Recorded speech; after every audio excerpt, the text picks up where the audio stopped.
कलयुग में सतयुग। संत रामपाल जी के सत्संग बचनों से ओतप्रोत।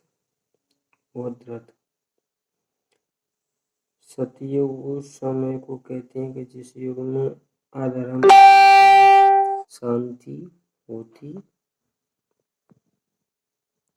है। पिता से पहले पुत्र की मृत्यु नहीं होती, स्त्री विधवा नहीं होती, रोग रहित शरीर होता है। सर्व मानव भक्ति करते हैं, परमात्मा से जानने वाले होते हैं, क्योंकि वे आध्यात्मिक ज्ञान के सब कर्मों से परिचित होते हैं। मन कर्म वचन से किसी को पीड़ा नहीं देते तथा दुराचारी नहीं होते। जति सती स्त्री पुरुष होते हैं, वृक्षों की अधिकता होती है। सर्व मनुष्य वेदों के आधार से भक्ति करते हैं। वर्तमान में कलयुग है, इसमें अधर्म बढ़ चुका है।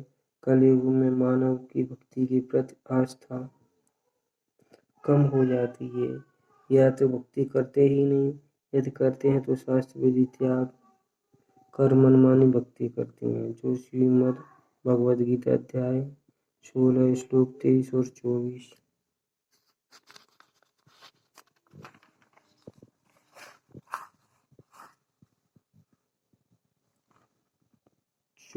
में वर्जित, जिस कारण से परमात्मा से जो लाभ वांछित होता है वह प्राप्त नहीं होता।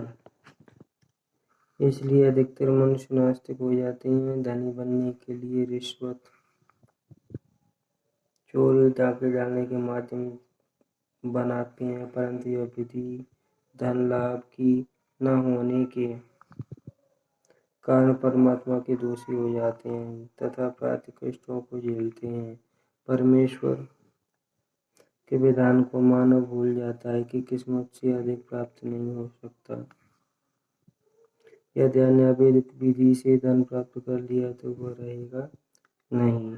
जैसे एक व्यक्ति अपने पुत्र को सुखी देने के लिए अवैध विधि से धन प्राप्ति करता है, कुछ दिनों पश्चात उसके पुत्र के दोनों गुर्दे खराब हो गए। जैसे तैसे करके गुर्दे बदलवाए 3 लाख रुपए खर्च हुआ। जो धन अवैध विधि से जोड़ा गया था वह सर्व खर्च हो गया तथा कुछ रुपए खर्चा भी हो गया। पर लड़के का विवाह किया तो 6 महीने के पश्चात पशु दुर्घटना में एकला पुत्र मृत्यु को प्राप्त हुआ।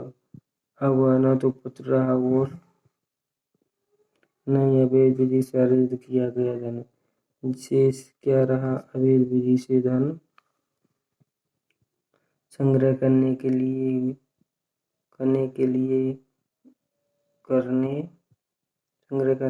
में किए हुए कुछ पाप और अभिशेष हैं, उनको भोगने के लिए जिससे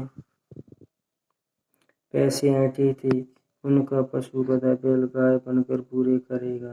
परंतु परम अक्षर ब्रह्म की शास्त्रानुकूल साधना करने वाले भक्त की किस्मत को परमेश्वर बदल देता है, क्योंकि परमेश्वर के गुणों में लिखा है कि परमात्मा निर्धन को धनवान बना देता है। सतयुग में कोई भी प्राणी मांस तंबाकू मदिरा सेवन नहीं करता, क्योंकि वे इनसे होने वाले पापों से परिचित होते हैं।